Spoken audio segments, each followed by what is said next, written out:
Hello. Today's deck will be featuring Gretchen Titchwillow as a pauper EDH build. Now, this particular build doesn't go by the pauper EDH rules, by their ban list, which only has 2 cards banned on that list. Instead, it's just a deck designed to be played in EDH and just flex if you get the win. So every card in this deck at some point in its history has been printed as a common, so it is a pauper EDH deck. Remember that 1v1 pauper ban list differs from pauper EDH ban list, and this deck is against the pauper EDH ban list. So let's just get straight into it. So Gretchen, she wants to gain infinite mana. With her infinite mana, draw the deck. And then once you draw the deck, you can find your win con with all those cards in your hand. So let's get into it. Gretchen, gotta have both arts. And then we'll immediately get into the 2 cards that are banned in the pauper EDH format, which are just Aristic Study and Mystical War. In this deck, if you want to play the pauper ban list, I would just put in like a Boreal Druid and a Treasure Cruise. I don't like Treasure Cruise in this deck because after goldfishing it for a while, I don't know. I can't really get its delve value. Llanowar Elves. So we're gonna find our dorks. Finhorn Elves. Priest of Titania. And then we have our Untappers, Arbor Elf, Voyaging Satyr. And for this deck, I go with Rime Tender and Sculptor of Winter because there's Snowlands in here. And they're 1 CMC cheaper than like a Crozen Restorer. We have a bunch of Archaeomancers. There are 4 Archaeomancers in this deck. They all get worse and worse. Archaeomancer, Salvager of Secrets, both wizards by the way, which will be important later. Scrivener and Mnemonic Wall.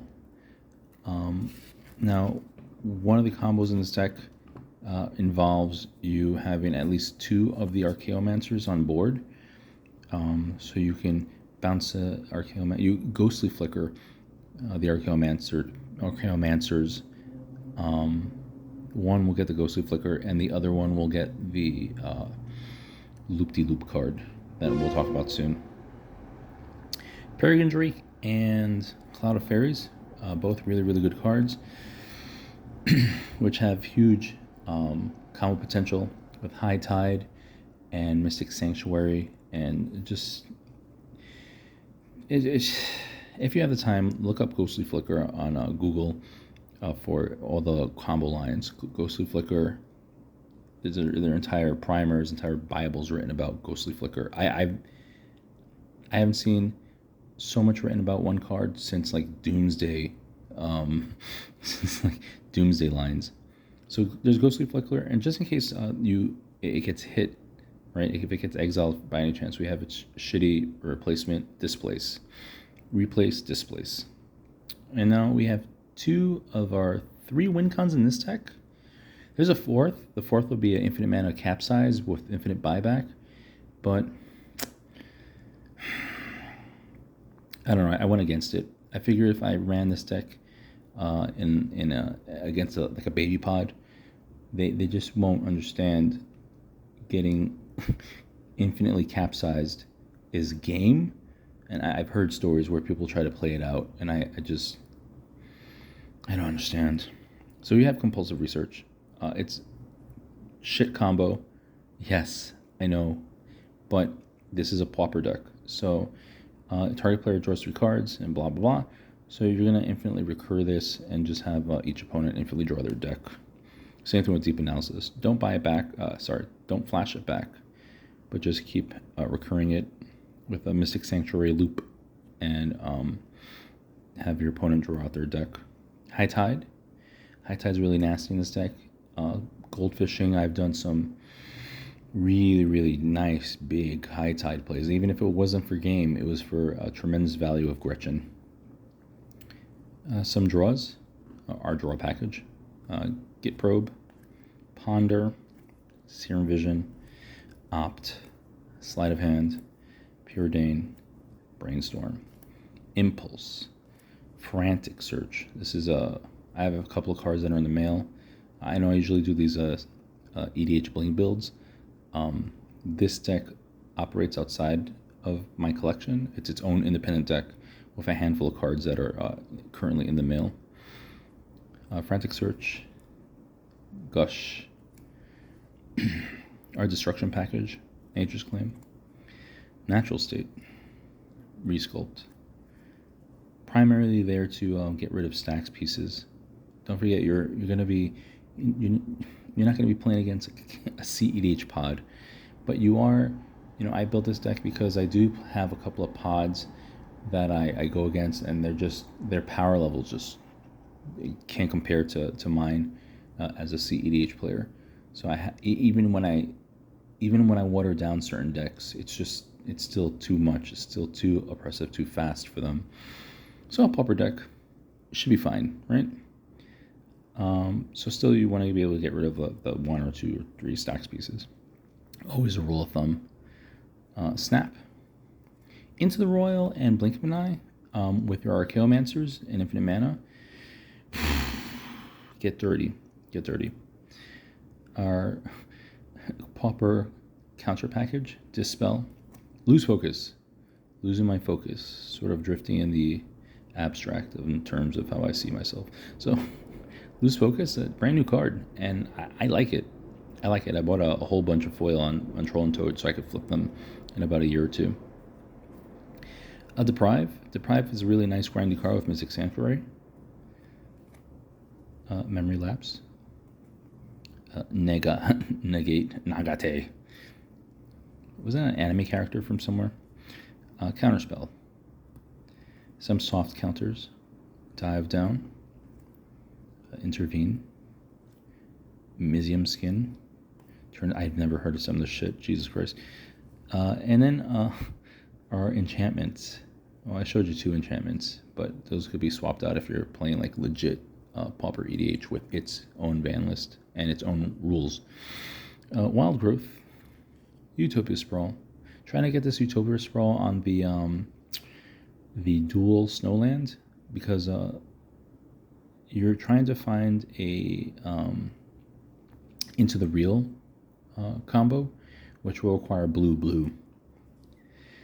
Fertile Ground.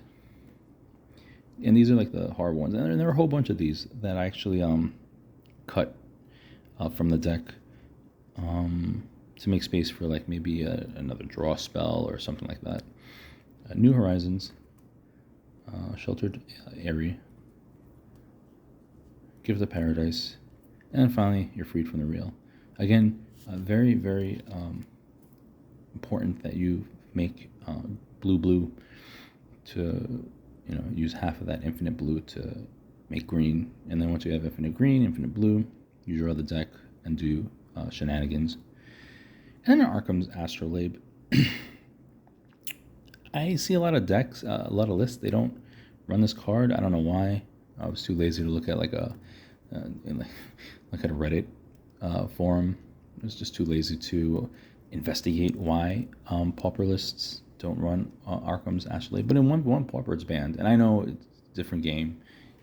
Like for instance, Lotus Petal is a pauper card, but no one runs that card because, according to what I read, there's like no reason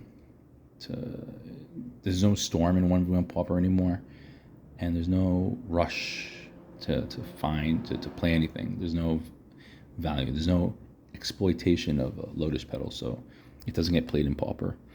But nonetheless, it filters and it's a cantrip. I like Astrolabe. Oh, I separated these. So these are all our tutors. I don't know what Wizards was thinking of making all these transmute cards common, but thank you. Of course, transmute cards, I guess they do something, but I don't even know what these things do. I know that they transmute for 1, transmutes for 2, and transmutes for 3. 3 is you're freed from the real. my card from collection on loan, Merchant Scroll. And another new card, Step Through. Jeez, holy moly. Get your Archaeomancer or your the Merfolk Wizard. Very, very good card. Very good card. Exposition Map. Crop Rotation. Reap and Sow.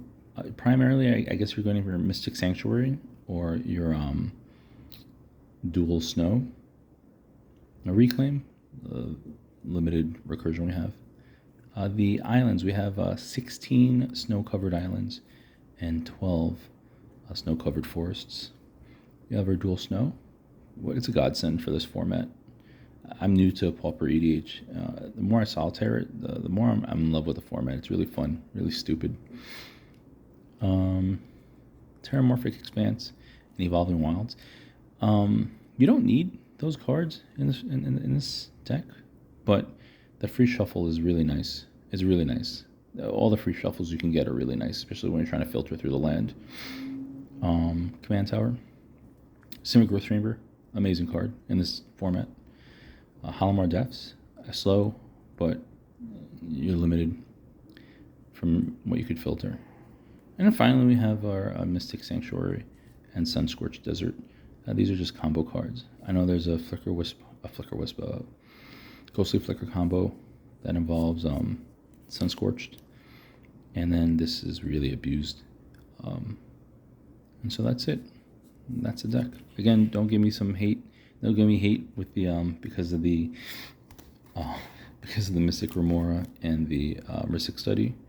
Again, these are just two simple cards that could be swapped out for anything else. Anything else. And that is the deck. That is Pauper Gretchen in 2001. Loving the format. I might build a Ghost of Ramirez and Tormod deck. And who knows, with this new Innistrad stuff coming out, it might get really crazy. So looking forward to that. Looking forward to that spoiler season. Okay, thank you.